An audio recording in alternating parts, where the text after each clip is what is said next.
Hey, this is Chris. Welcome back to the Daily Brigandi. Today I have a pretty rare Hall of Fame ball, and that's of Nellie Fox, Nelson Fox, as he signed actually. He is a Hall of Famer. However, he didn't get a recognition while he was alive and playing, and he was elected to the Hall of Fame through the Veterans Committee in 1997.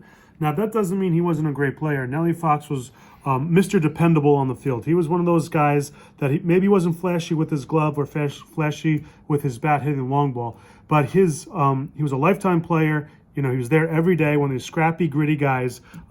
Accumulated a lot of hits. A defensive stud with the glove. One of the best defensive second basemen ever, and just never got the recognition he deserved. And that's why in 1997 he was inducted via the Veterans Committee. So what makes this ball really rare is that Nellie Fox died in 1975, age 47, and again he wasn't elected until 1997. So typically, the way people collect Hall of Famers and autographed signed baseballs is when they get inducted to the Hall of Fame.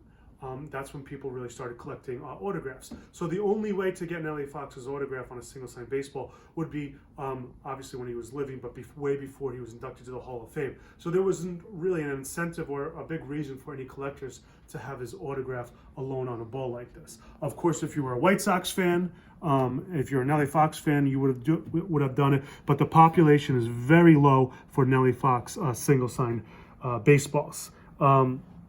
Another interesting thing about him, he could have been inducted in 1985, and you need to get 75% of the vote, but he only got 74.7, and they would not, or they refused to round up to get him inducted in 1985, and that was his last year of eligibility. So finally, in 1997, they did the right thing. So let's compare Nellie Fox maybe to somebody today who would be similar to him. So he wasn't the most talented. Again, he was the guy with the hardest work ethic on the field. So let's say we would compare him to like Craig Biggio, but kind of like the opposite of like maybe your Griffey or your guys born with natural talent. Not to say that they're lazy or anything, but he needed every day to go out there and give 100%.